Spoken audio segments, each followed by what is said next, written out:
навиди бомдодис аз радио зуди тақдими шумо бинандагони азиз, умедворам сеҳату саломатед ва рӯзатон бо барор мегузарад. имрӯз 7 апрел ва соат ба вақти Прага расо 7 субҳ аст. Дар чанд дақиқаи дигар ман барои шумо хабарҳои Тоҷикистону ҷаҳонро мерасонам, аммо қабл аз ин таваҷҷӯҳ кунед ба як эълон.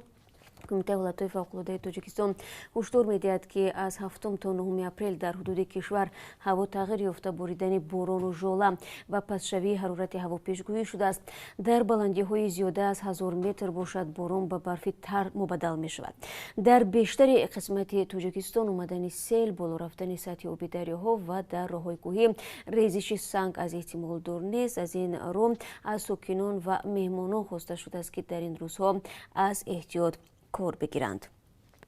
ҳукумати Тоҷикистон барномаи зидди буҳрониеро таҳия кардааст, ки ҳадафаш кам кардани хатарҳои коронавирус ба иқтисоди кишвар гуфта мешавад. Ба иттилои расмӣ дар Тоҷикистон ягон мавриди гирифтории сокинон ба бемории ҳамагири COVID-19 сабт нашудааст, вале коршиносон мегӯянд иқтисоди кишвар дар остонаи хатарҳои ҷиддӣ қарор дорад. Масъулони вазорати рушди иқтисод ва савдои Тоҷикистон хабар доданд, ки нақша ё барномаи зидди буҳронӣ бо дастури нахусти вазир Қоҳир Расулзода таҳия шуда баъд аз тасдиқ шудан расман нашр мегардад. Ба гуфтаи масъулини ин ниҳод, бахшҳои асосии барномаи зидди буҳронӣ чунин аст: таъмини фаровонии бозорҳо бо маҳсулоти ниёзи аввал, аз ҷумла орду, равған, гӯшт, шакар, тухм ва сабзавотҳо, зиёд намудани истеҳсолу захираи онҳо ва пешгирии болоравии нархҳо, таъмини иҷрои саривақтии ӯҳдадориҳои иҷтимоии давлату аз ҷумла пардохти маош ва нафақа, дастгирии қишри осебпазири ҷомеа. Мақомот мегӯянд, баъд аз тасдиқ шудани барнома аз сӯи ҳукумат ба соҳибкорони хурдумиёна, ки аз буҳрон осебпазир ҳастанд, сабукӣ ва ҳам таътили андозӣ дода мешавад. масъулин расман намегӯянд, ки кадом гурӯҳи соҳибкорон ба қишри осебпазир ворид шуданд. Як масъули вазорати рушди иқтисод ва савдо бе зикри номаш ба радиозодӣ гуфт, дар нақша аст ба ширкатҳои сайёҳӣ ва дигар соҳаҳое, ки аз паёмади коронавирус осеб диданд, сабукиҳои андозӣ ва ҳатто таътили андозӣ дода шавад. Вале ин масъул мегӯяд, рӯйхати пурраи соҳаҳое, ки шомили имтиёз мешаванд, баъд аз тасдиқи қарор аз сӯи ҳукумат расман эълон хоҳад шуд. расонаҳои Британия хабар доданд, шоми душанбе вазiri саломатии сарвазири ин кишвар Борис Ҷонсон, ки ба коронавирус мубтало аст, бад шудааст. Ба гуфтаи манбаъҳои Sky News, Ҷонсон дар ҳолати беҳушӣ қарор надорад ва танҳо ба хотири эҳтиёт ба шӯъбаи дигари беморхона интиқол ёфта дар наздикии дастгоҳи нафаси сонъӣ бистарӣ карда шудааст. Бо дархости Ҷонсон, вазифаи сарвазирро вазири умури хориҷии Бритониё Доминик Рааб иҷро хоҳад кард. Борис Ҷонсони 55-сола рӯзи якшанбе бо нишонаҳои коронавирус дар беморхона бистарӣ шуд. Дар саросари ҷаҳон, тибқи омори донишгоҳи Ҷон Ҳопкинскии Иёлоти Муттаҳидаи Амрико, ки дирӯза нашр шуд, беш аз 1,320,000 нафар гирифтори коронавирус буда, аз ин байн наздики 74,000 нафар ба ҳалокат расиданд. Зиёда аз 50,000 қурбониҳо сокинони Аврупо мебошанд. Дирӯз президенти Озарбойҷон Илҳом Алиев бо ишора ба сирояти коронавирус авфи маҳбусони аз 65 сола болоро имзо кард. Гуфта мешавад, ки бар асоси ин санад 176 маҳбус ва аз ҷумла як шаҳрванди Русия раҳо мегарданд. дар ин байн дабири кулли созмони милали муттаҳид Антонио Гутерреш бо нашри як паёми видеоӣ дар Твиттер гуфт, дар шароити карантин, ки дар бештари кишварҳои ҷаҳон ба хотири пешгирӣ аз паҳн шудани коронавирус ҷорӣ аст, ҳолатҳои хушунати хонаводагӣ афзоиш ёфтааст. Ба гуфтаи ӯ, дар баъзе аз кишварҳо шикояти занон ба хадамоти кӯмакрасон зиёд шудааст. Гутерреш мегӯяд, кори кормандони мақомоти ҳифзи ҳуқуқ ва тиб бештар шуда, манбаъҳо барои кӯмак ба қурбониёни хушунати хонаводагӣ намерасанд. дабири кулли созмони милали муттаҳид ба мақомоти кишварҳо пешниҳод кардааст, то сармоягузории созмонҳои ғайритиҷориеро афзоиш бидиҳанд, ки бо дастгирии қурбониёни хушунати хонаводагӣ машғул мебошанд. дар Русия аллакай 9 созмони ҷамъиятие, ки бо қурбониёни хушунати хонаводагӣ кор мекунанд, аз мақомот хостанд, то барои ҳимоят ва кӯмаки осебдидагони вазъи карантин чораҳои фаврӣ андешанд. бино ба баъзе аз хабарҳо, дар ҳоли ҳозир дар саросари олам 2,6 миллиард одам дар ҳолати карантин ба сар мебаранд. از جمله در روسیه نیست و با توجه به این نمایندگی خدمات مدیریت تاجیکستان در روسیه میگوید هنگام موجودیت احتمال سرایت یابی به کرونا ویروس شهروندان تاجیکستان نوبسته از داشتن پلیس سوغورته طبی برای تشخیص و طبابت در بیمارخانه های مخصوص سرایتی فدراسیون روسیه امکان دارند. در این باره مسئولین خدمات با خبرگزاری دولتی خاور صحبت کردند.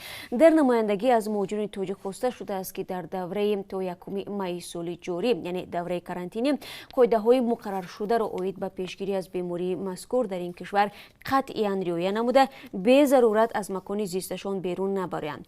همچنین آنهایی که با مقصد سفر شخصی، تجارتی، خدمتی و غیره به مهلت 3 ماه در قلمرو روسیه قرار دارند میتوانند در جای قید مهاجرتیشان ثبت خود را تمدید کنند. به قول منبع در این دوره باید از جانب مقامات داخلدار فدراسیون روسیه و ساختارهای مهاجرتی وزارت کارهای داخلی نسبت به مهاجران برای ویران نمودن مهلت بود و باش مواد حقوق ویرانکنی ماموری ترتیب داده نشود. همزمان از شهروندان تاجیکستان دعوت شده است که برای گرفتن معلومات ایلاوگی و مشورت ضروری به نمایندگی خدمات مهاجرت و کارمندان آن در منطقه روسیه مراجعت نمایند. در همین حال سامانه اخبار کام با تکیه به وبسایت لایف از بازداشت یک شهروند 21 ساله تاجیکستان که به کرونا ویروس مبتلا شده است خبر میدهد. این حادثه در روسیه شده است. انیخترش این زاده تاجیکستان در شمال و شرق شهر مسکو دستگیر گردیده مجبوراً بستری کرده شده است. گفته می شود که در بدن این جوان شکل سبک کرونا ویروس تشخیص شده بود و طبیبان به این دلیل به او دستور داده بودند که خود را در خانه کرانتین کرده مستقلانه به طبابتش مشغول شود. اما این جوان چند دفعه از خانهش بیرون رفته است و ویران شدن رژیم کرانتین از جانب او را ویدیو کامراهای نظارتی ثبت کردند. وقتی جوان را در خانهش دستگیر کردند او به کارمندان پلیس گفت دستور طبیبان را درست نفهمیده است و نمیدونست که نباید ترک منزل کند.